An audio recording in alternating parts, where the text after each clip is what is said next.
Hello, this is Michael Schutz with Trinity County News, and we're introducing and talking to Chief Wheeler of the Trinity Independent School District Police Force. And I just want to open up and introduce him and let him kind of we want to talk about the vaping situation and what their guidelines are here on the law enforcement, and just kind of turn you loose, Randy, because you know what the issues are. Well, as far as vaping, first off, I wanted to touch on something else real quick that we had talked about earlier. We are the real police.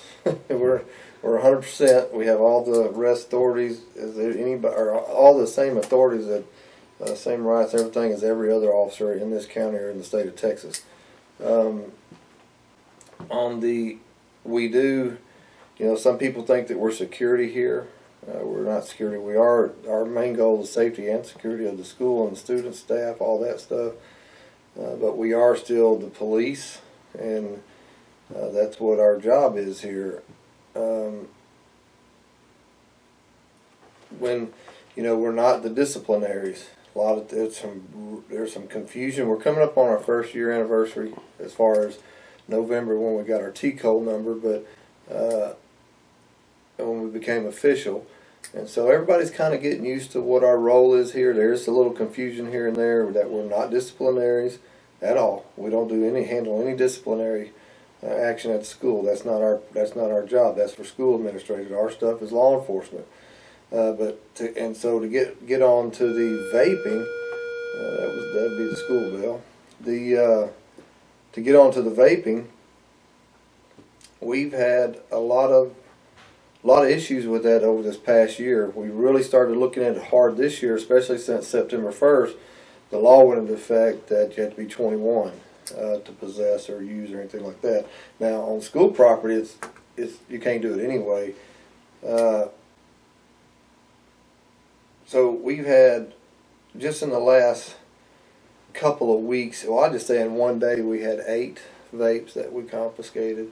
And it's a huge deal, and these are all high school students. And so last year we had a lot of issues with the junior high. We're getting more, all the staff and everybody through education has been more, they've been more apt to find it, I guess. I don't know, we'll cut that part. All the staff, administration, my guys, and other students are more aware that there's a lot of vapes and stuff in the school, and there's a big issue nationwide with it, and it's actually starting to kill people.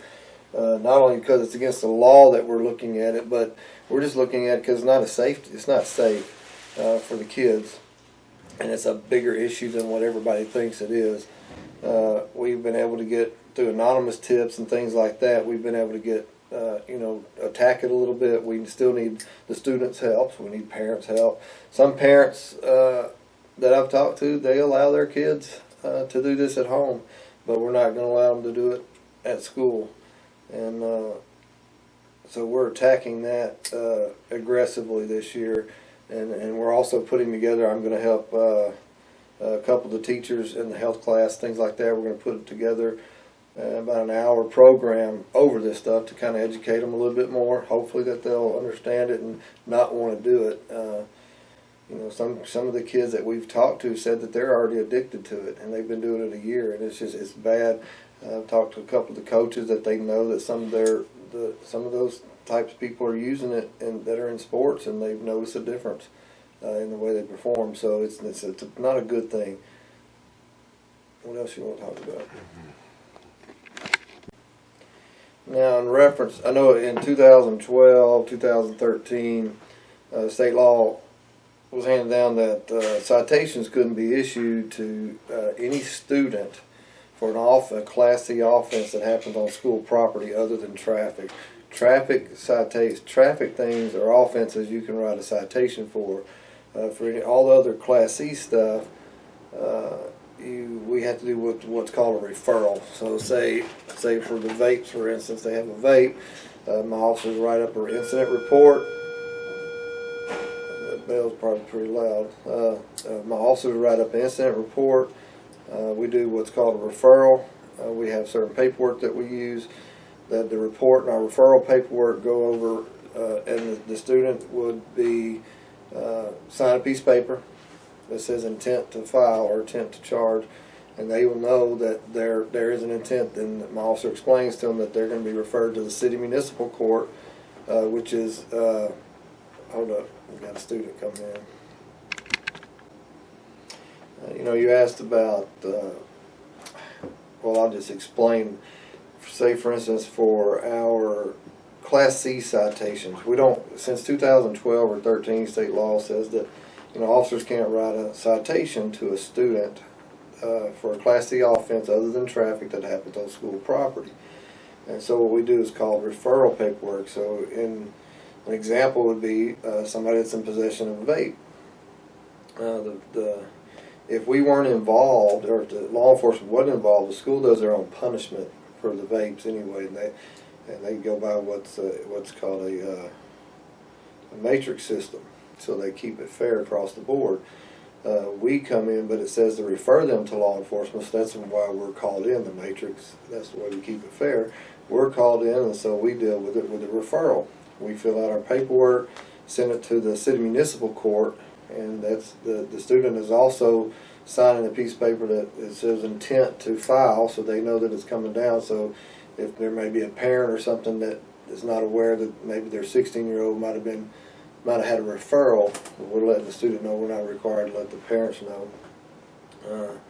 But that'll go to the city municipal court, and the municipal court will contact the student and or parents and let them know, hey, you know, this is what's coming down, and you're going to be charged, and they handle the rest of it from there.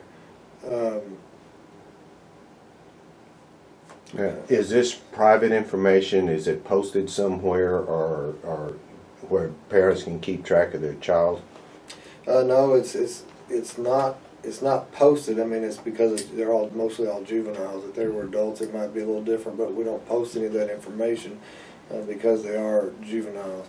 I mean, but they're always welcome if they think that something's going on. We try to make it usually the school admin will contact the parents when they've been caught with a vape, and so they know. They will tell the parents that, hey, you know, they've been referred to our ISD police department for possible charges. So that's how they should know. They should be contacted that way.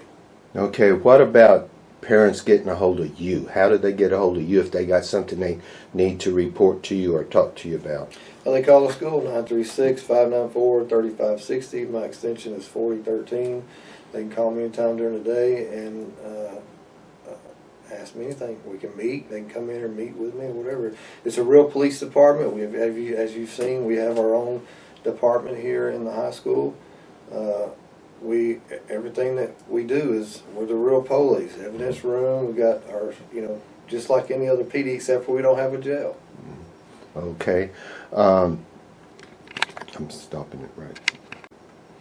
Officer Andrew Curry is over here with me. Him and I handle the high school and the middle school area. He likes it over here better than he likes it over at the elementary. Officer Gardner, Brandon Gardner, is over at Lansbury, and we poke fun at him all the time. We call him the kindergarten cop, but he likes it over there. He's kind of short, so he fits in real well. There's some fifth graders that are taller than him, so he loves it over there, and the kids love him over there, and it seems like the kids love Officer Curry over here. And I couldn't be more proud of those guys. They're doing an excellent job. They're very it's better than what I could hope for, and as far as in my officers. And so I think it's working out like it's supposed to. You know, we don't want the kids. We're police, but you know, the school district police or resource officers have a different type of job. It's different than out on the street. We still do that. We still have that mentality. We're still about the safety and all that, but we genuinely want to get to know the students and the staff, and this is our little town. I mean, if you will. So it's, you know, we want to be able to, if something's bothering them outside, if they just need to talk, you know, we're here. We can talk to them. We're not against the law for us to talk to them and maybe help them. You know, being a friend, a counselor, or just somebody, a mentor, or anything like that. You know, if parents want to come in and talk to us about their kids, they don't want to talk to other staff, that's fine. They can come in and talk to us. We're more than just police officers here. So and that's what we hope to accomplish in the future, that as time goes by, the younger kids getting used to seeing like Officer Gardner over there, my officers in the school, and as they come up they'll get more used to us and open up. So but it's a great, I love this job, and it's probably the best job I've ever had. Officer Andrew Curry, I got him and I are over here with the middle school and high school. I've got Officer Brandon Gardner over there at the elementary at Lansbury. He loves it over there. Curry loves it over here. We often tease Officer Gardner about being the kindergarten cop over there. There are some 5th graders that are taller than him, so he gets that a little bit too. But he does a really good job with that age group, and Officer Curry does a really good job over here. Now I switch him up every once in a while to get a little bit of different feel for the kids. But excuse me. But our goal is number one, always safety and security. But we want more than that too. We want the kids to get to know us over the years, with getting used to officers being at the elementary and things like that, and being able to communicate with us, and just know that we're just people. We're people just like them, and that we are here to protect them, but we want them to be able to confide in us if they need to. We want them, if they need somebody to talk to, a friend, a mentor, or just somebody to vent to. Even we're here. If the parents want the same thing for the parents. If you don't want to talk to school staff, we're part of the school district, but we're not admin. We're not part of that staff technically. So, different point of view, I guess, is what I'm trying to say. But we just, I couldn't be more proud of my guys. They're doing exactly what our vision was. Excuse me. What we want to succeed in, the areas that we want to do and be accomplished with. So I couldn't be more proud of them, and I love this job. I think it's the best job I've ever had.